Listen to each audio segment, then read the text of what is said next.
My name is Luna Martinez.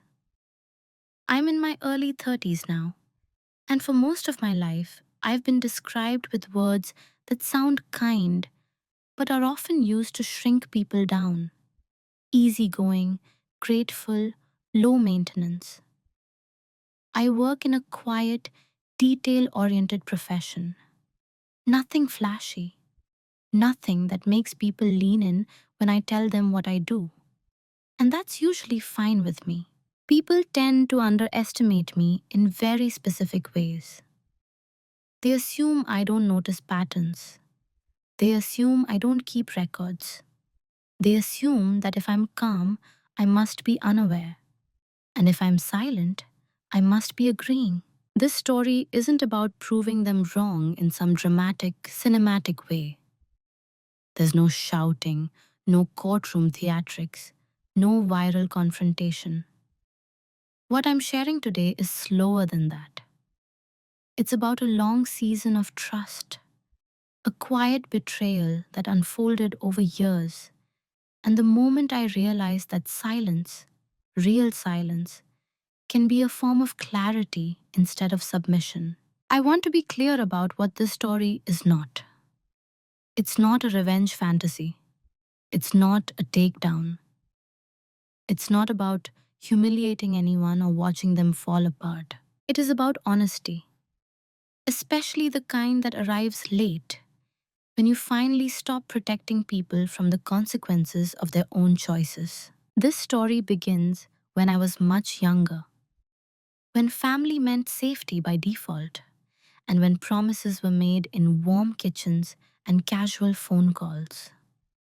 It follows the slow erosion of trust, the small inconsistencies that are easy to dismiss when you're busy surviving.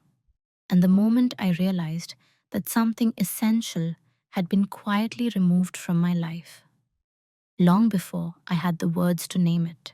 There were signs. There are always signs, but they don't announce themselves as danger. They show up as delays, as missing paperwork, as reassurances that feel a little too smooth, as statements that stop arriving right after tuition doubles. What you'll hear over the next hour isn't a story about how I outsmarted anyone. It's about how I stopped explaining myself, how I learned to sit with uncomfortable information without rushing to resolve it, and how choosing not to react, at least not immediately, changed the entire outcome. If you've ever been the person everyone trusted to be fine, if you've ever been told not to worry when your instincts were already awake, if you've ever realized, too late, that loyalty was being mistaken for permission, then this story may feel familiar. I'm telling it now, not because I'm angry, but because I'm done being vague about what happened. And because there's a particular kind of strength that only shows up after you stop asking for explanations that were never coming. Before we go any further, let me ask you something, gently and without judgment. Have you ever looked back at a promise you trusted and wondered when it quietly stopped being true? To my family, I was the reasonable one, not the loud one, not the difficult one. I was the one people described as easy to manage, which I later learned was not a compliment so much as a classification. I was the niece who didn't ask for much, who adjusted quickly, who understood when plans changed or resources were tight right now. I was praised for my flexibility long before anyone noticed how often it was being used against me. In family gatherings, I was background noise in the best possible way.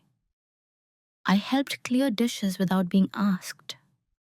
I listened more than I spoke. When adults talked about money, I stayed quiet. Not because I wasn't curious, but because I had been subtly taught that curiosity sounded like entitlement. If I did well in school, it was expected. If I struggled, it was temporary. I was someone whose needs were always framed as manageable, especially compared to others. My uncle liked to introduce me as the smart one or the responsible one. He said it with pride, and I believed he meant it kindly.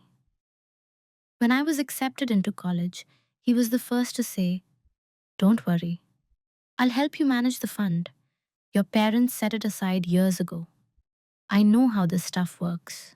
At 18, that sounded like safety. I didn't know the language of finance yet. I didn't know what questions to ask, or that asking questions was even allowed.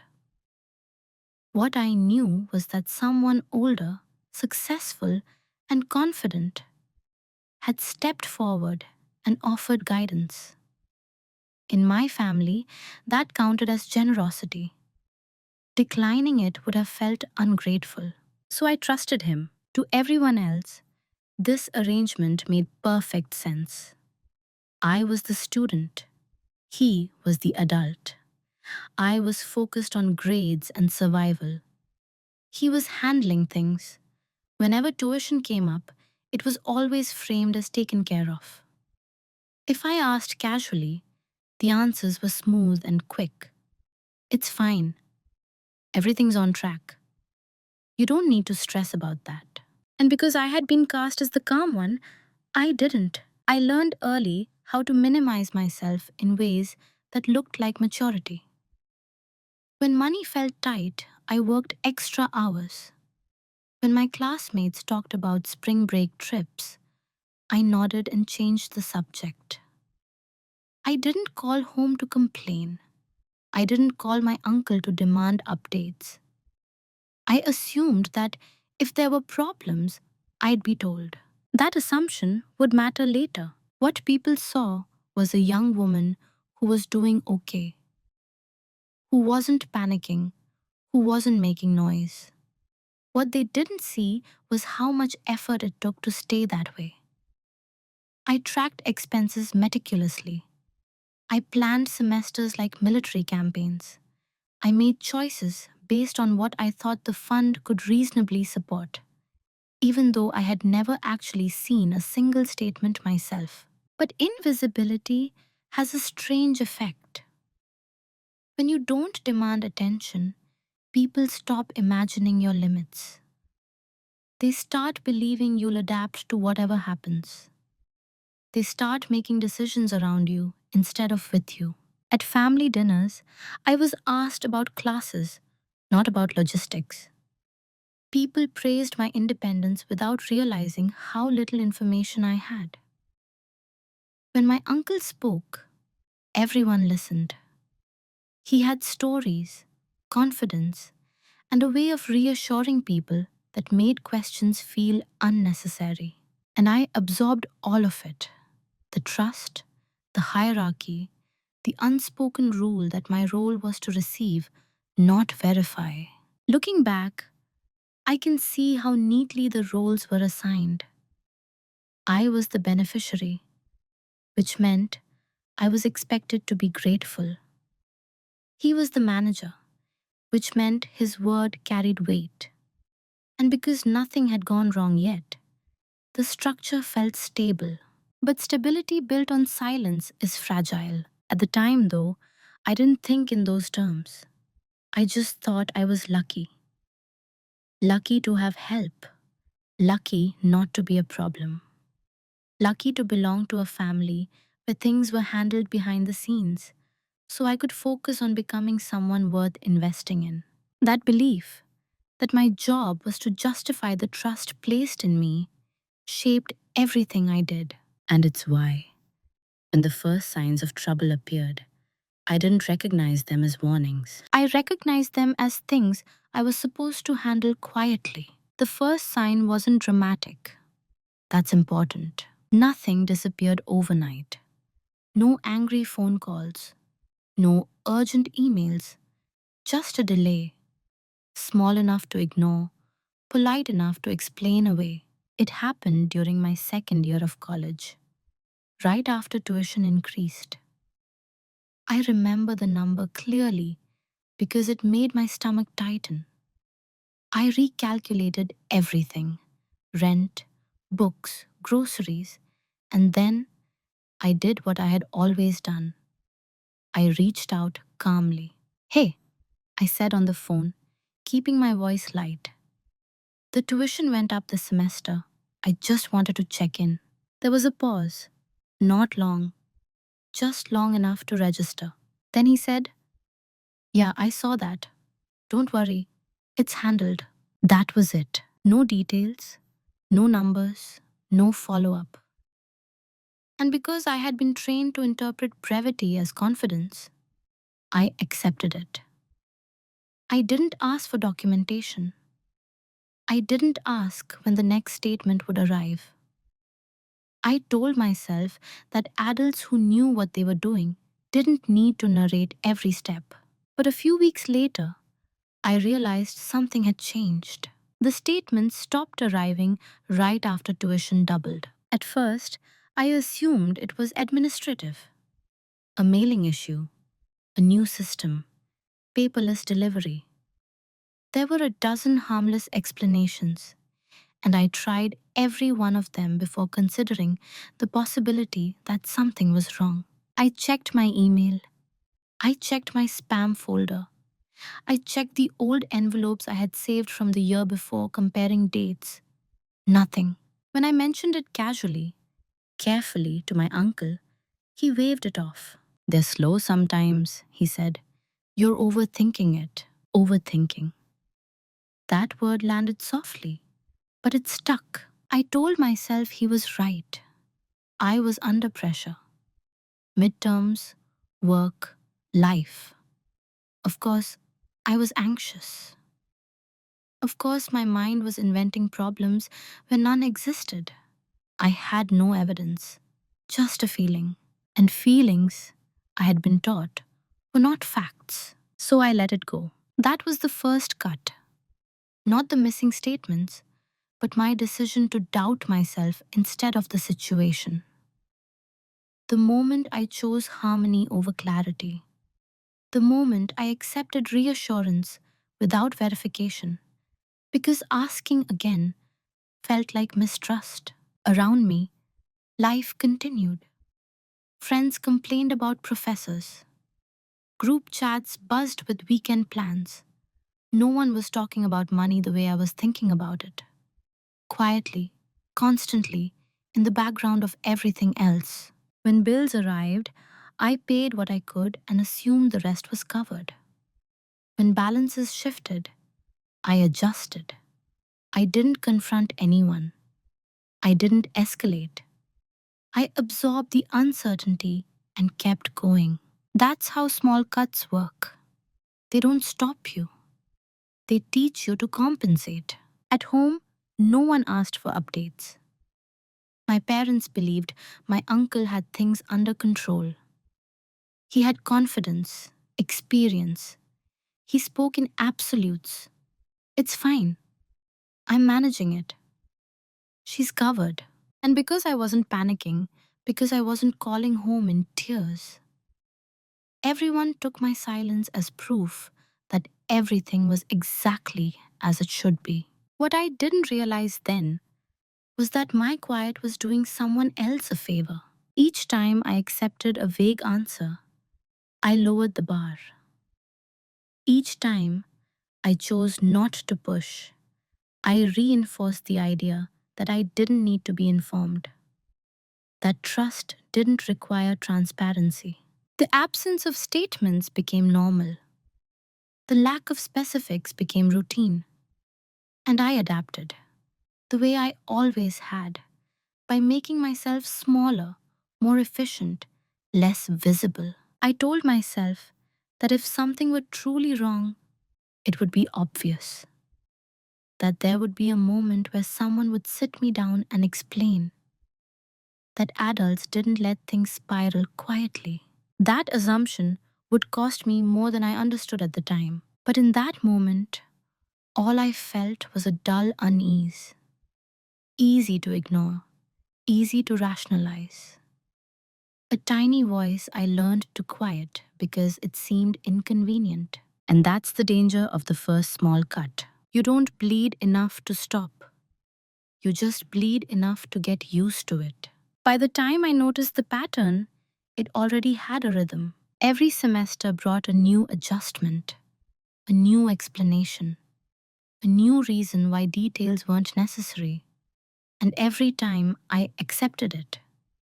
Not because I was convinced, but because questioning it felt like breaking an unspoken rule. The rule was simple: don't be difficult. Whenever I asked about the fund, the answers became shorter, less patient, not overtly angry, just efficient, like I was interrupting something more important. I've got it handled. You don't need to worry about that. Focus on school. Focus on school became a kind of silencing spell. It suggested that my concern was a distraction, not a responsibility. That caring about the mechanics of my own future was somehow immature. And slowly, I internalized that message. I started framing my questions as apologies. Sorry to bother you. I know you're busy. I just wanted to double check. Even when the stakes were high, I made myself sound small, careful not to imply doubt. What I didn't realize was that this politeness was being read as permission. The lack of statements was no longer surprising. It was just how things were done now. When tuition increased again, I didn't even mention the paperwork. I mentioned the number, waited for reassurance, and moved on.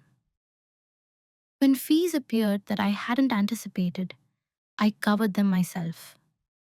When a payment was late, I scrambled to fix it without involving anyone. I told myself I was being responsible. From the outside, I looked impressively self-sufficient.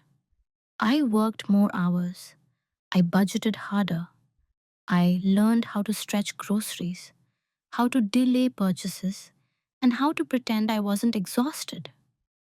No one questioned the arrangement because it seemed to be working. But something subtle was happening beneath the surface. Each time I accepted dismissal, it chipped away at my sense of legitimacy. I began to feel like access to information was a favor, not a right. Accountability was something you earned by being agreeable enough. And that's how disrespect becomes normalized. Not through cruelty, but through repetition.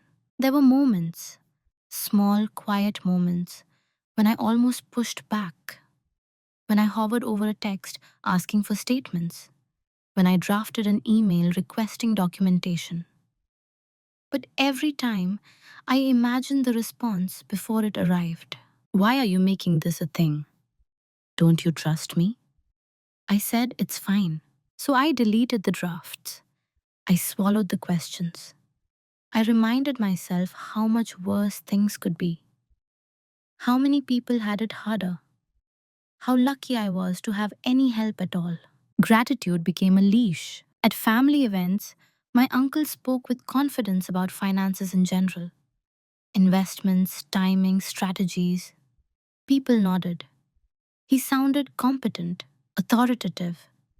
And I sat there smiling, feeling a strange disconnect between the certainty he projected and the uncertainty I lived with every day. No one noticed. Why would they? I wasn't raising alarms. I wasn't asking for intervention. I was doing what I had always done, absorbing discomfort quietly and calling it maturity. Looking back, I can see how my role protected everyone else. As long as I remained calm, no one had to look too closely. As long as I didn't demand clarity, no one had to provide it. My silence maintained the illusion that everything was under control. And illusions are comfortable. There's a particular loneliness that comes with normalized disrespect. It doesn't feel like abuse.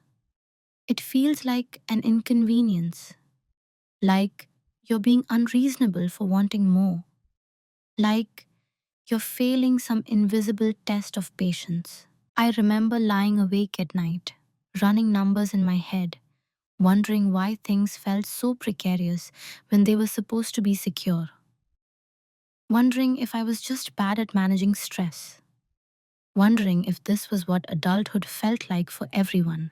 I didn't know yet that I was compensating for something that had already been taken. What I knew was that my questions felt heavier each time I didn't ask them, that my trust was being maintained through effort, not evidence, and that somewhere along the way, I had stopped being treated like a person with a future and started being treated like a problem that had been solved. But when disrespect arrives quietly, it teaches you to stay quiet in return. And I did, until the role I had been playing became impossible to ignore. It didn't arrive as a realization all at once. It came together slowly, like a picture sharpening after you adjust the focus. I wasn't being excluded because I was unimportant. I was being excluded because I was convenient. Somewhere along the way, I had been assigned a role that no one announced out loud. I was the reliable one, the adaptable one, the person who would make it work no matter what information or lack of information I was given. That role came with expectations. I was expected to be grateful, not curious, patient, not precise, calm, not informed. The less I asked, the more smoothly everything appeared to function. My cooperation wasn't just appreciated, it was required for the system to hold. Once I saw that, I couldn't unsee it. Every interaction started to make more sense. The way my uncle spoke to me was not with me. The way conversations ended the moment I asked for specifics. The way reassurance replaced transparency, as if the two were interchangeable. I had been cast as someone whose trust was assumed, not earned. At the same time, I was praised for my independence. People admired how I handled things on my own, unaware that this independence was being forced. I wasn't choosing self reliance out of confidence. I was choosing it because asking for support triggered discomfort and dismissal. The contradiction was striking. I was told I was supported, yet I was managing the consequences alone. I was told I was covered, yet I was budgeting as if I weren't. I was told not to worry, yet worry had become a constant background noise in my life. And still, I didn't confront anyone. Part of that was fear, not of anger, but of disruption. I had been raised to value peace over precision, to believe that pushing for clarity was the same as accusing. And accusing family felt like a line you weren't supposed to cross. So instead, I adapted. I took on more work. I delayed graduation by spacing out classes. I made decisions based on uncertainty rather than confirmation. I told myself this was temporary, that once things stabilized, the information would catch up. But the information never came. What did come was an unspoken understanding. As long as I stayed in my role, no one would challenge me. And as long as I didn't challenge anyone else, everything would remain comfortably vague. There's a strange kind of invisibility that comes with being the good one. You're not ignored, you're assumed. Your resilience becomes background infrastructure. People lean on it without noticing it's there. I began to realize that my uncle didn't see my silence as patience. He saw it as consent. The absence of pushback signaled that whatever he was doing, whatever decisions were being made, I would absorb the impact. And because I had always absorbed the impact, there was no reason to imagine I wouldn't continue. That was the role: reliable, useful, invisible. Once I named it, I felt a shift, not outwardly, but internally. A subtle resistance, not anger, not yet, just awareness. The kind that makes old behaviors feel suddenly intentional instead of automatic. I started paying closer attention to language. How often don't worry is replaced by here's the proof, to how quickly conversations ended when I asked for timelines, to how easily my compliance was taken for granted. I didn't say anything differently. I didn't act differently. Not yet. But I stopped believing that this was accidental. And that mattered. Because once you understand the role you've been assigned, you face a quiet choice. Continue performing it or step out of it, knowing that the system around you may not survive the change. At the time, I didn't know which path I would take. I only knew that something fundamental had shifted inside me, that my silence was no longer neutral, that staying quiet would now be a decision, not a default. And decisions, once recognized, have consequences. The moment didn't look important while it was happening. There was no argument, no raised voices, no revelation delivered with dramatic timing. It was an email, a short one, polite, almost cheerful. I had written once again, asking for confirmation about the upcoming semester. Not accusations, not demands, just numbers, dates. A simple request for the most basic form of clarity. The reply came hours later. Everything's been taken care of. You don't need to worry about this. I stared at the screen longer than I needed to. Something about that sentence felt different this time. Not because of what it said, but because of what it refused to say. There was no attachment, no explanation, no acknowledgement of the specific question I had asked. And suddenly, I understood. Not intellectually, not analytically. I understood it the way you understand cold water when it hits your skin. Immediately. Completely. This wasn't about forgetting to send statements. This wasn't about administrative delays. This wasn't even about miscommunication. This was about control. Information was being withheld on purpose. That realization didn't make me angry. It made me still. I closed my laptop. I didn't respond. I didn't follow up. I didn't send another carefully worded message trying to sound reasonable. For the first time, I chose not to fill the silence. And in that space, something shifted. I replayed every interaction in my mind, not with blame, but with distance. I noticed how often reassurance had replaced evidence. How often had urgency been redirected back onto me?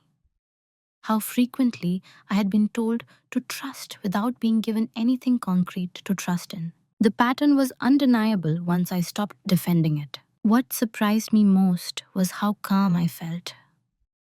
There was grief, yes, a quiet sadness at the realization that someone I had trusted had been actively managing my ignorance.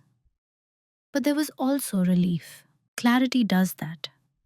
It removes the exhausting work of doubt. I didn't confront him, not because I was afraid, but because I suddenly understood that confrontation would change nothing.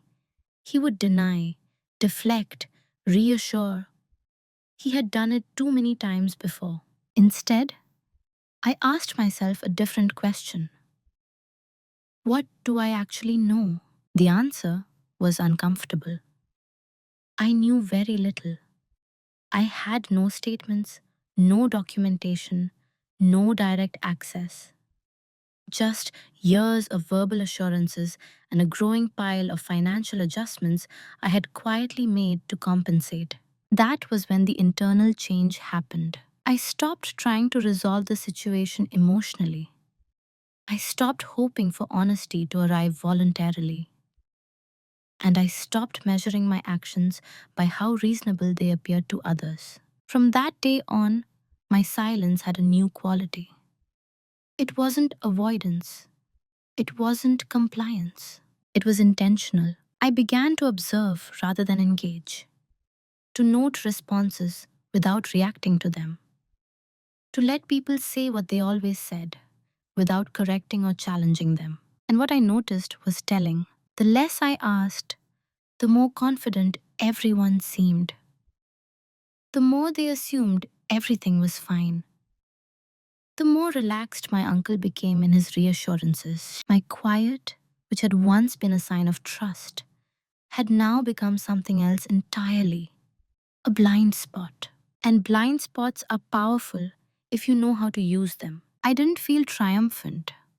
I felt grounded, focused, as if a fog had lifted and I could finally see the terrain clearly enough to plan. That day marked the end of something fragile and the beginning of something solid. Not an action yet, not a strategy, just a shift in posture.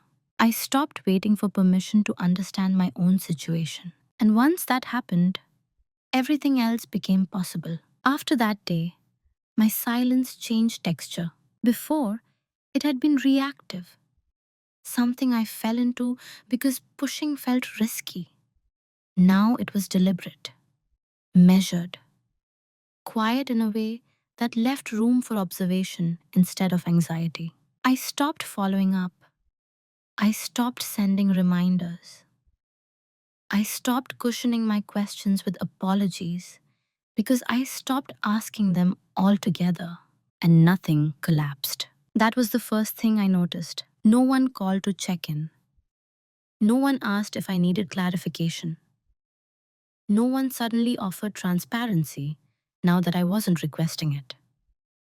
The system continued exactly as it had before, running on assumptions and my compliance. That told me everything I needed to know.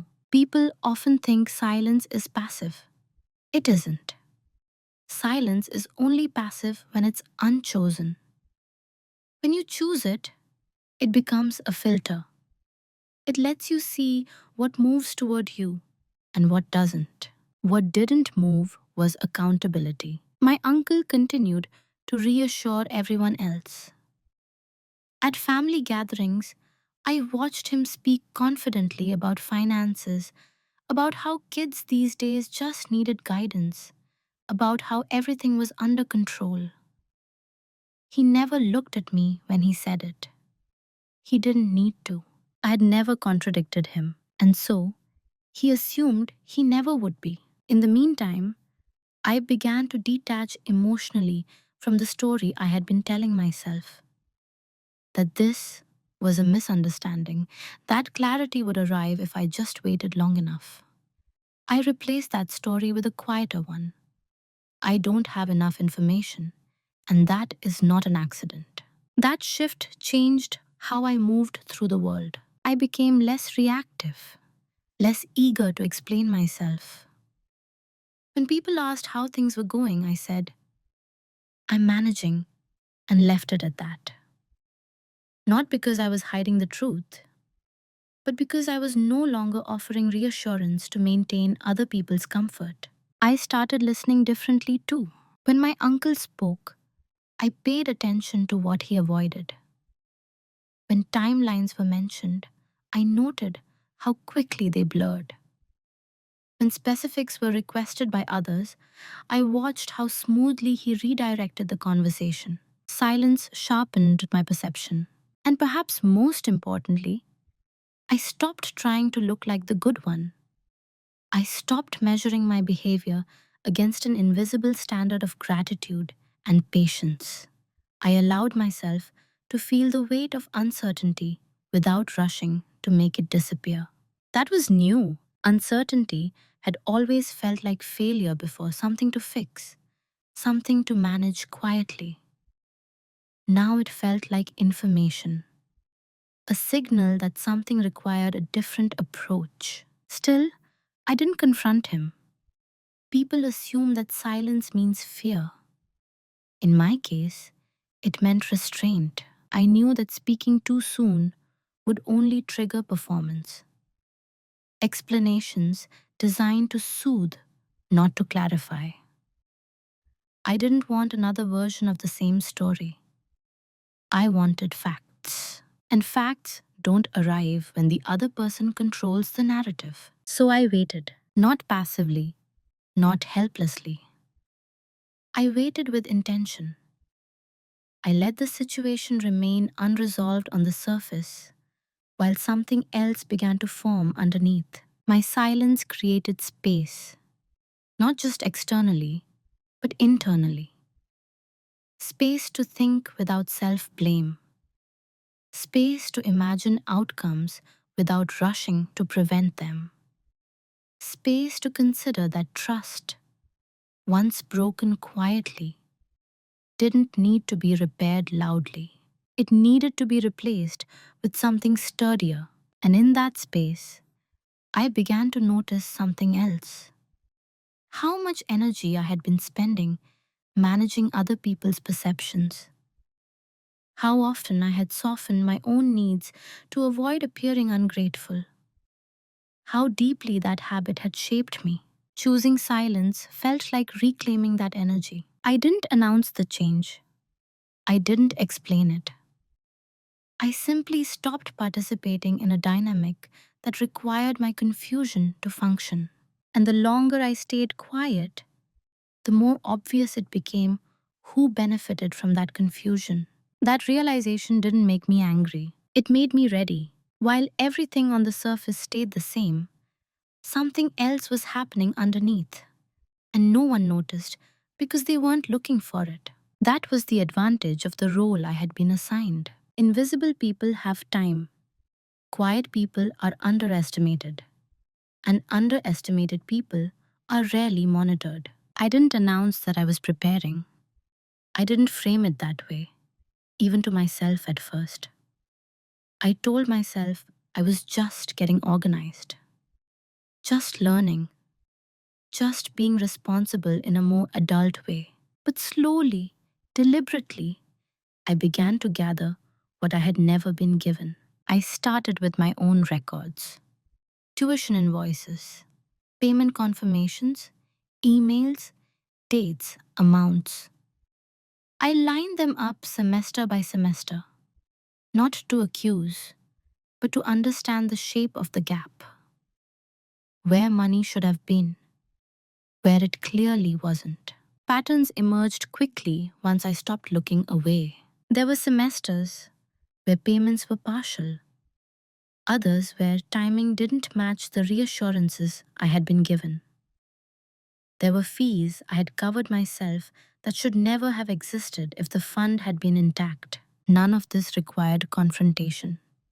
It required patience. I learned the language of financial systems the way some people learn a second language, quietly, late at night, motivated by necessity rather than interest. I read policies. I studied how college funds were structured, how they were supposed to report, and what rights beneficiaries had that I hadn't known existed. I learned that statements weren't optional, that access wasn't a courtesy, that silence wasn't standard. Every new piece of information landed with weight, but also with grounding. This wasn't paranoia. This wasn't intuition alone. This was structured. And still, I said nothing. To my family, I looked the same. Same tone, same restraint, same, I've got it under control, energy they were used to seeing.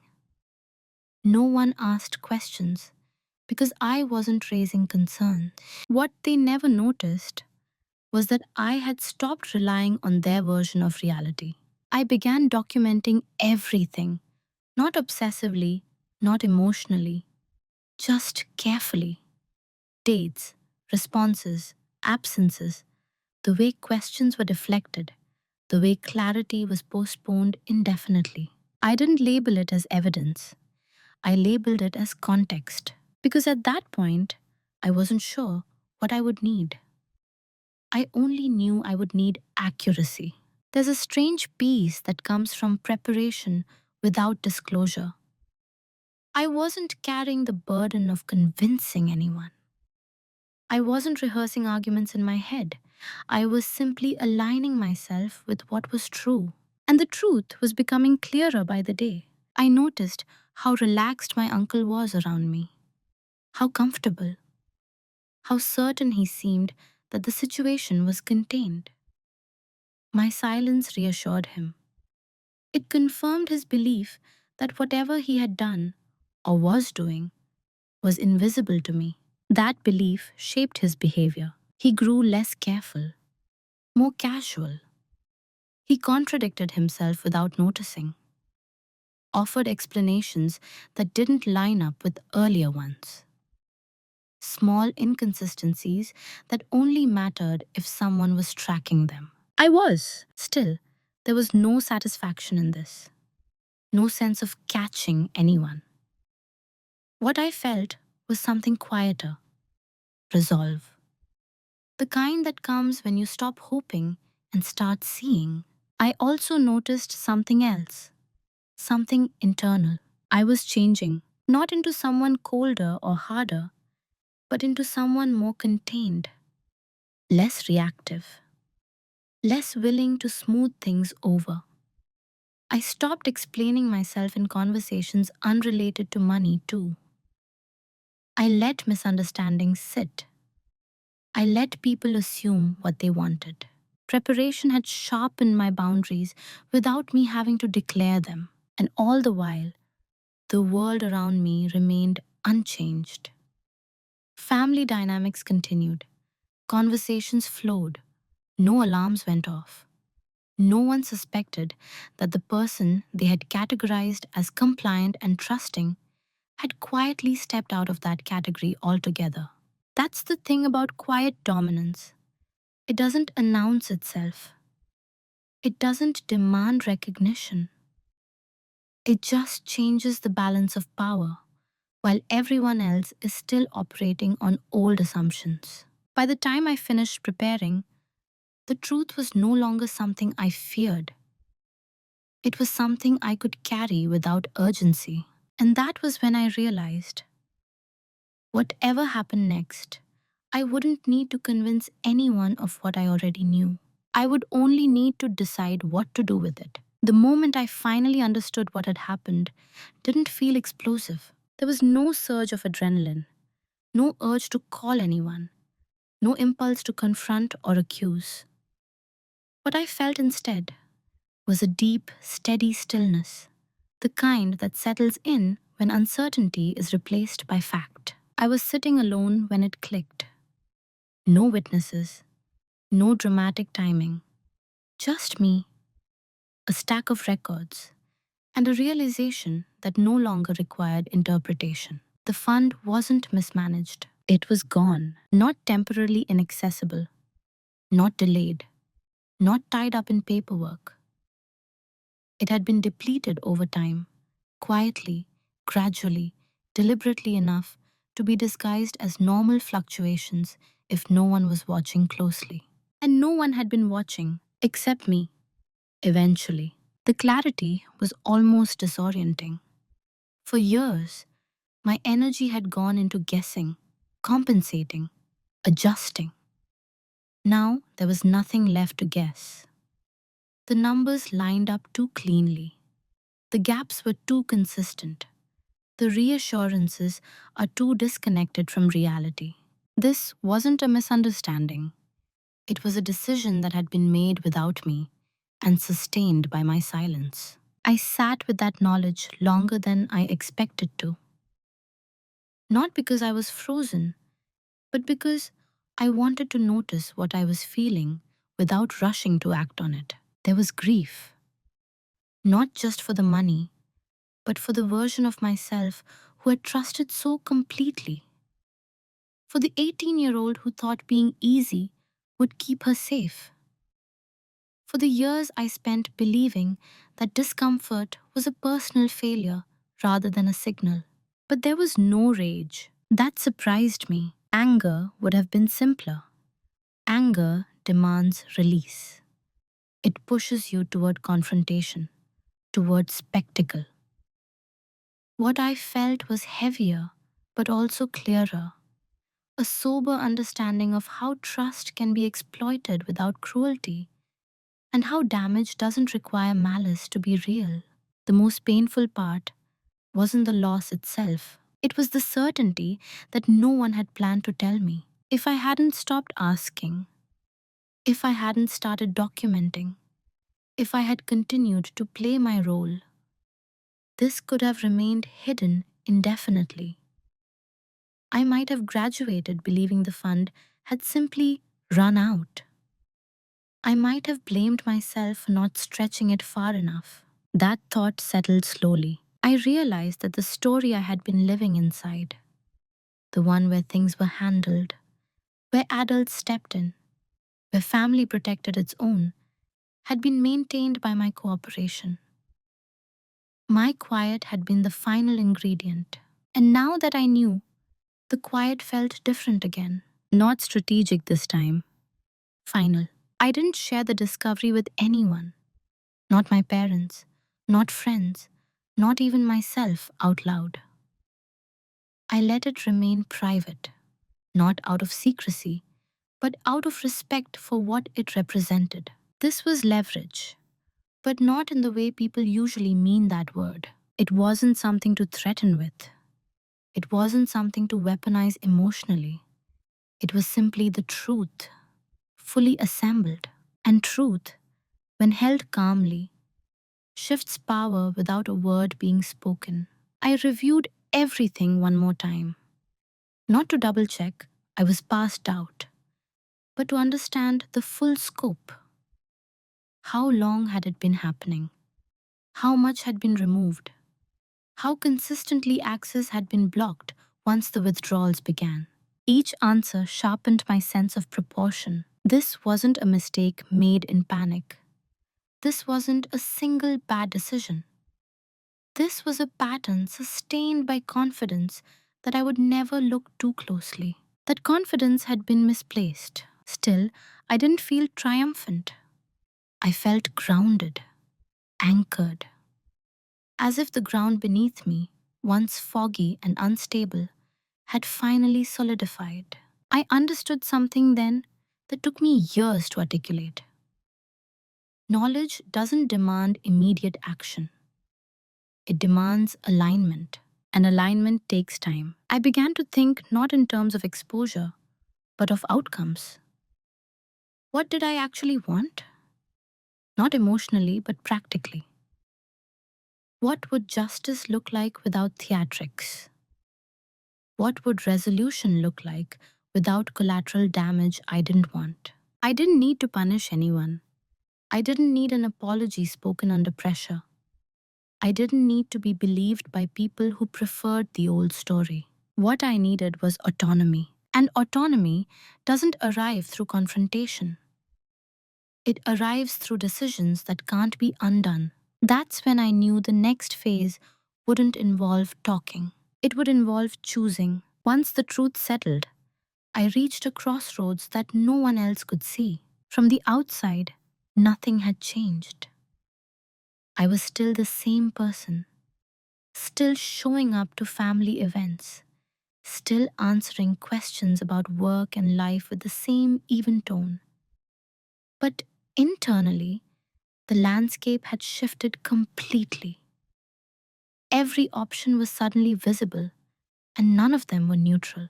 I could confront him. I could expose everything immediately. I could tell my parents, demand explanations, force a reckoning. All of those paths were available to me, and none of them felt right. Confrontation would bring noise, not clarity. It would trigger denial, justification, and a performance of regret that I would then be expected to manage. I would become responsible not just for what had happened, but for everyone's emotional response to it. Exposure would fracture the family in ways I couldn't control. People would take sides. Motives would be questioned. The focus would shift from the act itself to the discomfort of acknowledging it. And somehow, I would still be expected to be reasonable. Silence, True silence was no longer an option either, not the kind that absorbed harm and called it peace.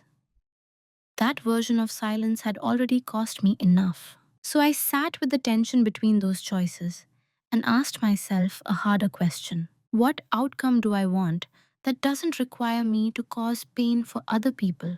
The answer surprised me with its simplicity. I wanted my life back on terms I controlled. I wanted stability that didn't depend on anyone else's honesty. I wanted decisions that didn't require approval or permission.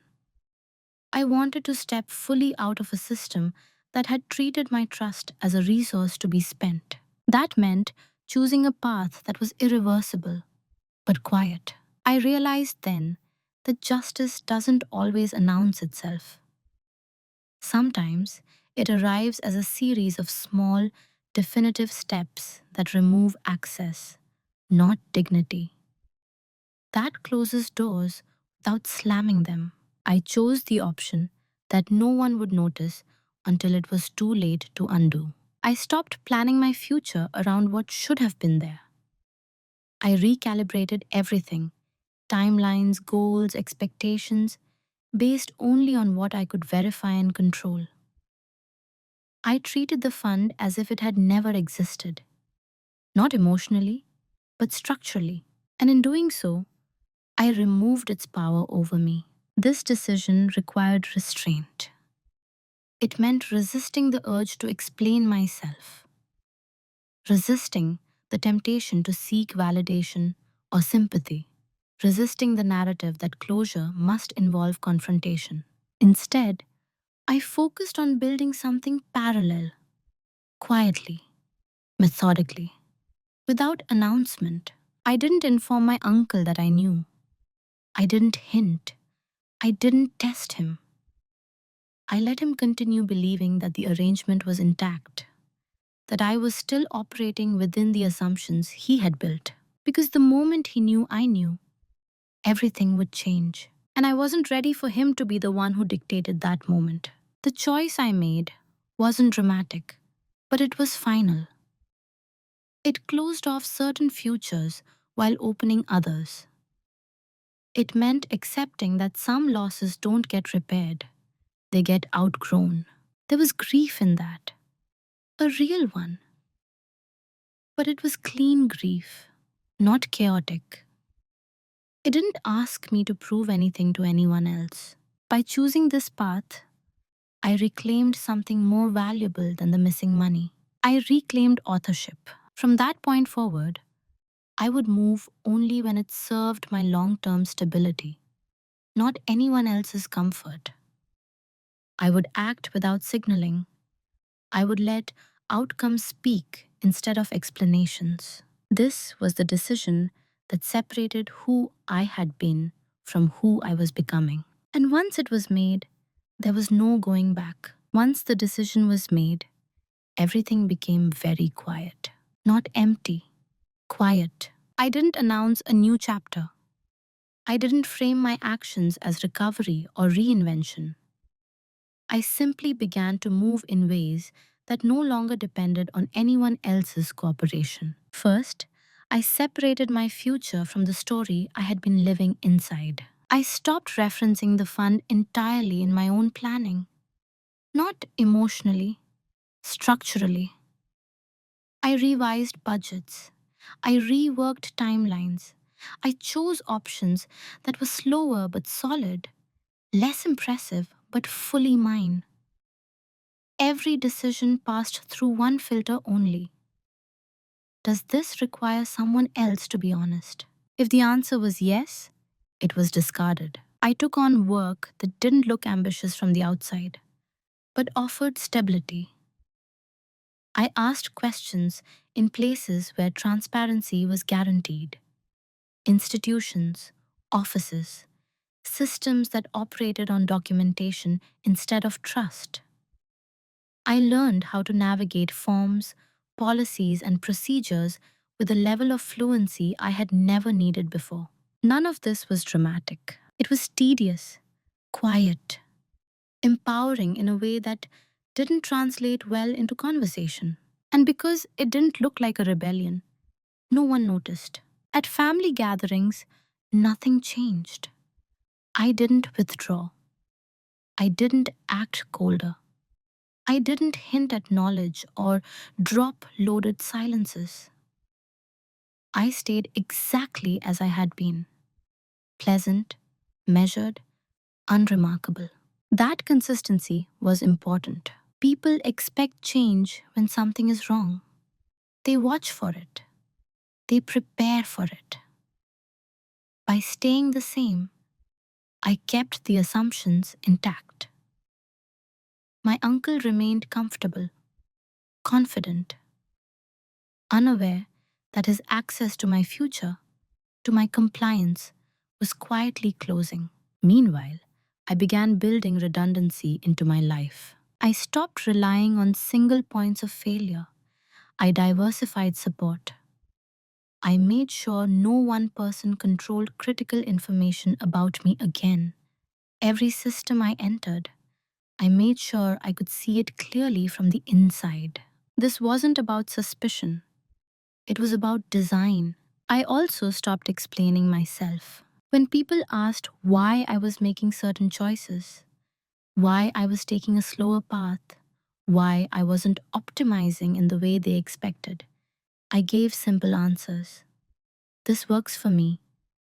I'm prioritizing stability. I'm comfortable with this. No justifications, no backstory. Silence, once chosen, has a way of clarifying conversations. People either accept it or reveal their need to control the narrative. I watched carefully. What struck me most during this time was how little resistance there was, how easily the world adjusted once I stopped signaling dependency. No one rushed in to correct my choices. No one insisted I was mistaken. Because on the surface, I wasn't doing anything wrong. I wasn't accusing anyone. I wasn't demanding restitution. I wasn't disrupting family peace.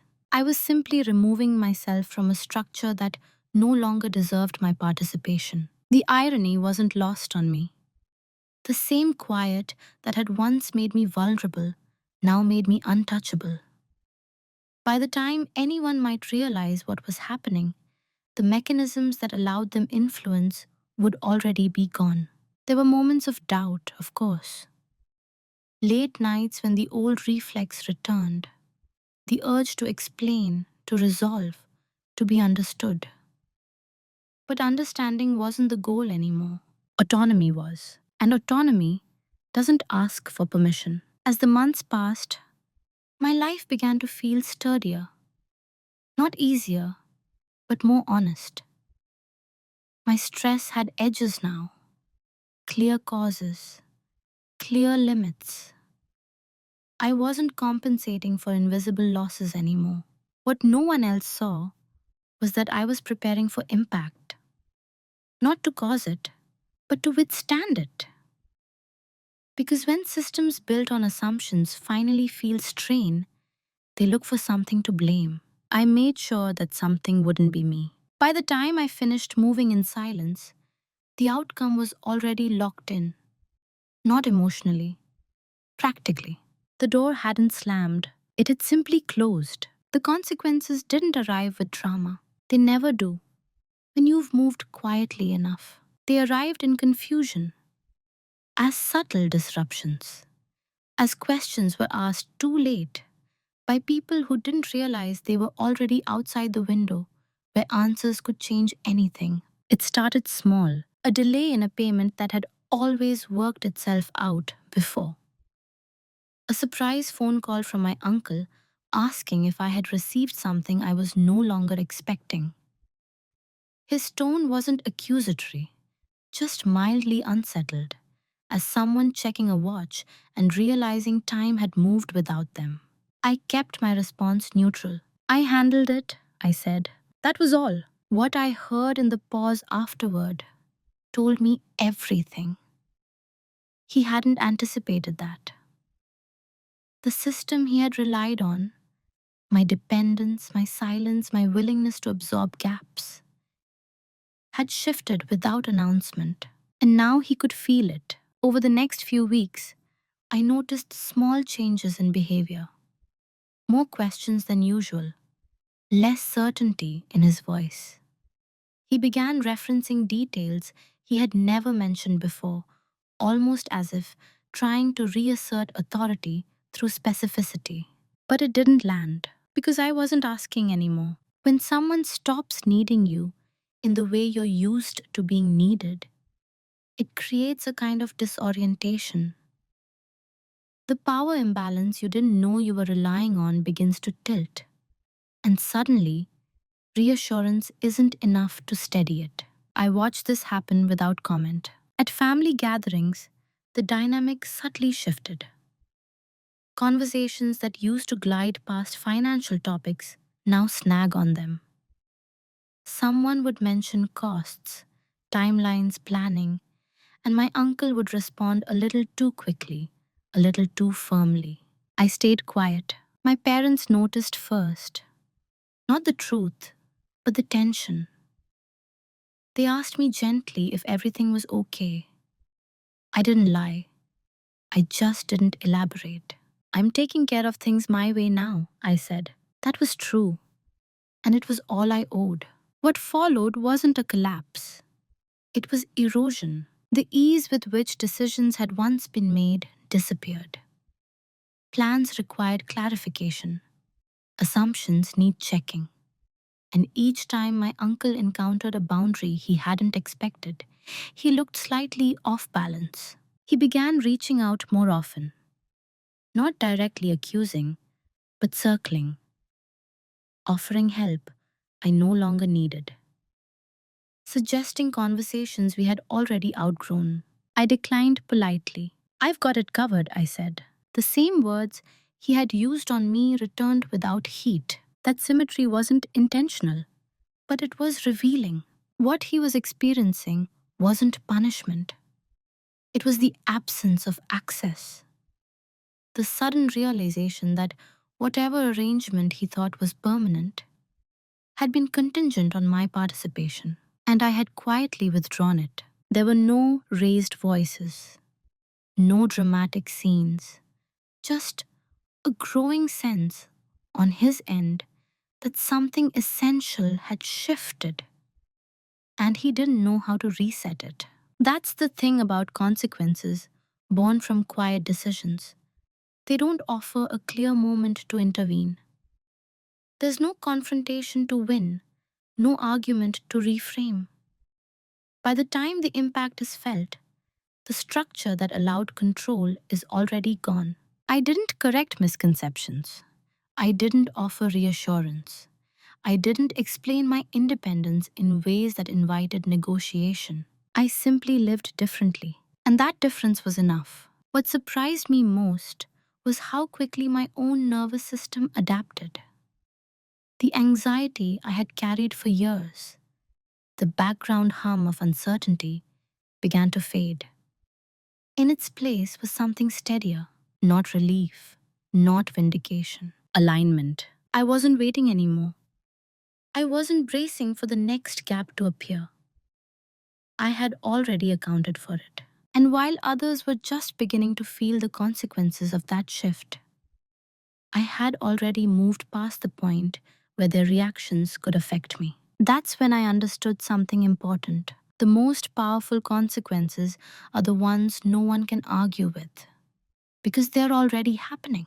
By the time anyone tried to fix things, the problem had already changed shape. It was no longer about money. It was no longer about explanations. It was about timing, and timing had run out.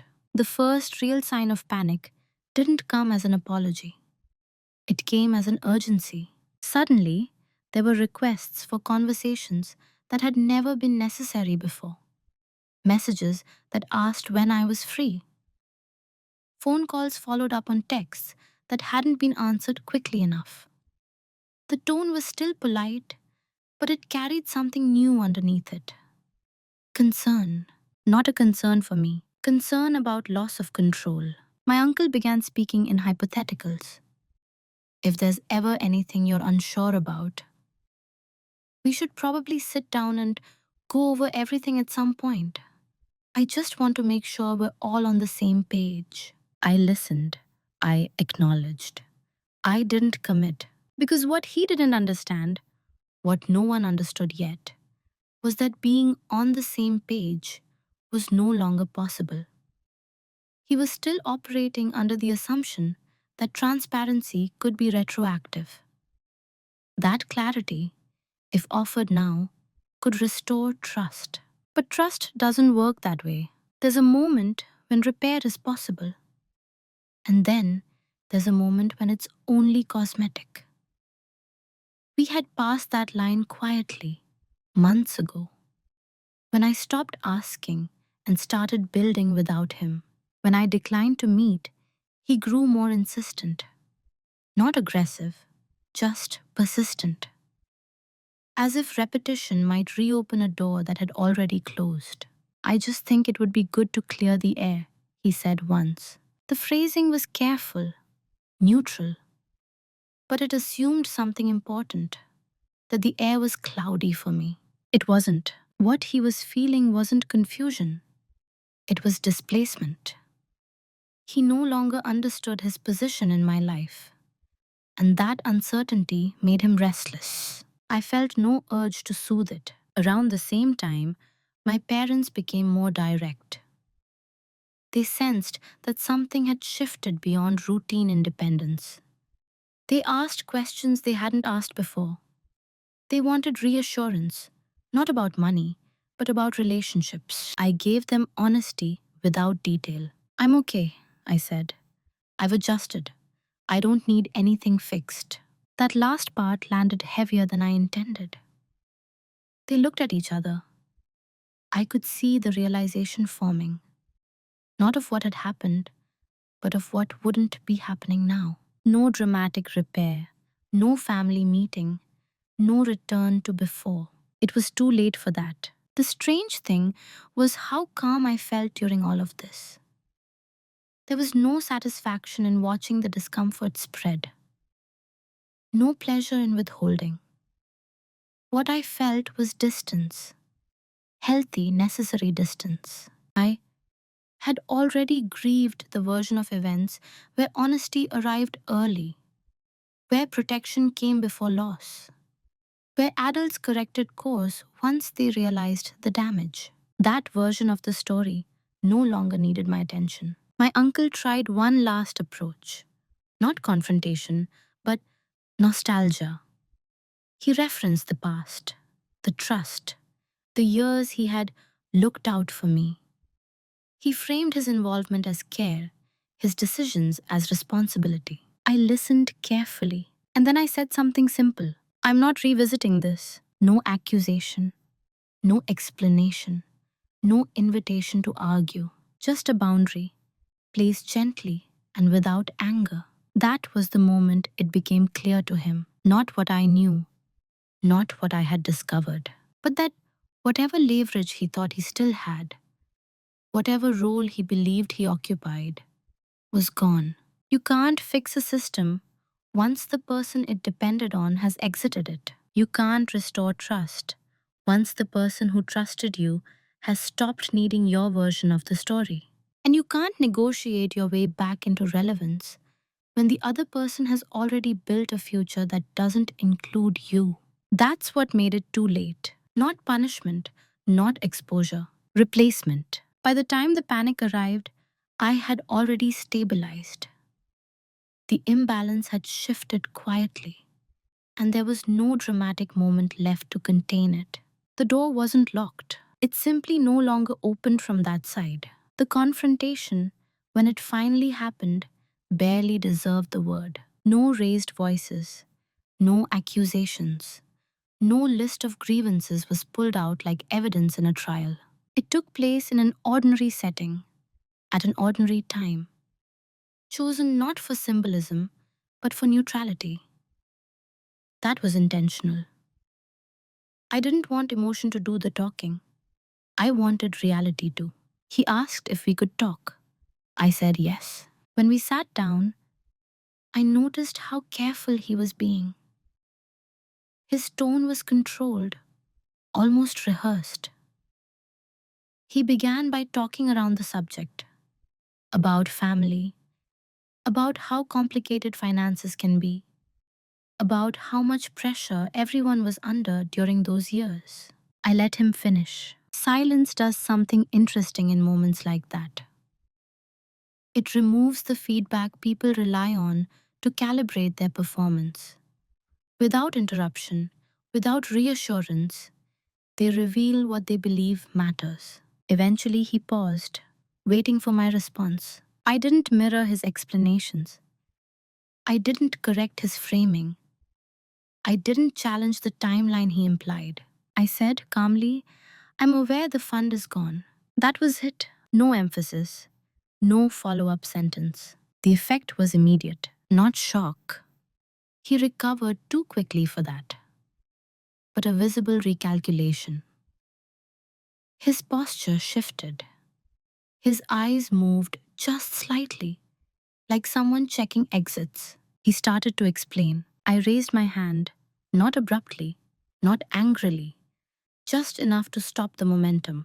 I'm not here to argue about intent, I said, and I'm not asking for justification. That was important. Removing the argument removed his footing. He tried again, softer this time. He talked about circumstances, about decisions made with the best intentions, about how things had gotten complicated. I listened. I didn't interrupt. When he finished, I said, I understand that's how you see it. No agreement, recognition. Then I added, but I'm not discussing the past. I've already adjusted my life around what's actually available to me. That's when the heat drained from the room. He realized there was nothing to negotiate, no reaction to manage, no forgiveness to earn, no outrage to defend against. Just a statement of fact. He asked, carefully, what I wanted. The question revealed how he still understood power. As if this were a transaction. As if there were terms to be set. I answered honestly. I don't want anything from you, I said. I won't be relying on you going forward. That landed harder than anger would have. Because anger implies attachment. It implies a desire to be seen, to be answered, to be repaired. What I was offering was absence. He sat with that for a moment. I could see him searching for something, remorse perhaps, or an opening to restore his role. I didn't give him one. I wanted to be clear, I added. So there's no confusion later. And that was the end of it. No shouting, no tears, no dramatic resolution. We stood. We said goodbye. The world continued. Walking away, I felt something I hadn't expected. Lightness. Not relief exactly, more like completion. A chapter closed, not with finality, but with certainty. I hadn't won anything. I hadn't taken anything back, but I had reclaimed the last thing he no longer had access to, my emotional labor. That was the confrontation, and it didn't require heat to change everything. Who I am now is not the opposite of who I was then. That's important to say. I didn't become harder. I didn't become colder. I didn't turn into someone suspicious of everyone or armored against intimacy. What changed wasn't my personality. It was my posture. I no longer collapse inward to preserve other people's comfort. For a long time, I thought growth looked like toughness, like learning to say no loudly, like becoming someone people couldn't take advantage of because they were intimidating or sharp edged. That's not what happened. What happened was quieter. I learned how to stand without leaning. I trust myself differently now. Not in a motivational way, not as a slogan, but in practice. I verify. I ask for documentation without apology. I don't confuse reassurance with reliability. And when information isn't available, I don't fill in the blanks with hope. That alone has changed every part of my life. My relationships are calmer now, cleaner. Not because people are better, but because I no longer manage the emotional weight of imbalance on my own. When something feels off, I don't rush to normalize it. I let it stay visible. If clarity arrives, I engage. If it doesn't, I adjust. There's no drama in that, just alignment. I'm more patient than I used to be, but not in the self erasing way I once confused for maturity. This patience has edges. It knows when waiting is wise and when it's simply prolonging harm. I no longer chase closure through conversation. I let behavior close chapters for me. Financially, my life is simpler now. Not easier, simpler. Everything I have is something I can trace. Every system I rely on is one I can see. That visibility gives me a kind of peace I didn't know was possible. Emotionally, I carry less resentment than people expect. That surprises them. They assume that something like this would leave a scar that hardens you. In truth, what hardens you is prolonged confusion. What softens you is clarity, even when it arrives late. I don't replay the past anymore, not because it doesn't matter, but because it's complete. The questions that once haunted me have answers now. They're just not the answers people usually hope for. Sometimes I'm asked if I've forgiven him. I don't frame it that way. Forgiveness implies a transaction, a release offered in exchange for remorse. What I did wasn't forgive, I withdrew. I stopped investing emotion where accountability had never existed. That wasn't bitterness, it was discernment. And discernment has become the quiet center of who I am. I still believe in family. I still believe in generosity. I still believe in trust. But I no longer believe those things should be unconditional at the cost of someone's autonomy. I believe trust grows from transparency. I believe care requires consent. I believe silence should serve the person holding it, not the person benefiting from it. Most of all, I believe that you don't need to be loud to be decisive. The life I'm living now doesn't make for dramatic storytelling. There's no victory montage, no moment where everyone finally understands. And that's exactly why it's mine. There's a version of this story that people often expect at the end, a confrontation that explodes, a confession that clears the air, a moment where everyone finally agrees on what happened. That version makes sense. It feels orderly. It suggests that truth, once revealed, automatically restores balance. But that's not the lesson this story taught me. What I learned is quieter and harder to explain. Not every betrayal announces itself as cruelty. Some arrive dressed as reassurance. Not every loss comes with a villain. Some come from people who are very skilled at sounding reasonable. And not every form of justice looks like accountability delivered out loud. Sometimes justice looks like refusal, refusal to keep explaining yourself, refusal to manage someone else's discomfort, refusal to continue participating in a system that depends on your confusion to survive. For a long time, I believed being good meant being patient, being adaptable, being understanding even when clarity was missing. I believed that if I stayed calm long enough, honesty would eventually meet me where I was. But calm without boundaries isn't maturity, it's availability. What changed my life wasn't anger or confrontation. It was the moment I stopped filling in gaps with trust that hadn't been earned. The moment I realized that access to information, to resources, to my future should never require silence as a prerequisite. If there's a moral here, It's not about money. It's about noticing when reassurance replaces evidence, when gratitude is used to quiet questions, when your role in a system is to absorb impact rather than to participate in decisions. It's about understanding that you can leave without slamming the door, that you can disengage without announcing your reasons, that walking away quietly doesn't make you weak, it makes you free. I didn't get everything back. That's the truth. But I got something more durable than restitution: authorship. I write my own timelines now.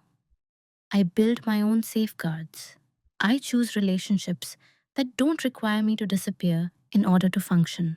And that choice changed everything. If you're listening to this and something in it feels familiar, if you've ever been told not to worry while your instincts were already alert, know this: clarity doesn't always arrive with permission.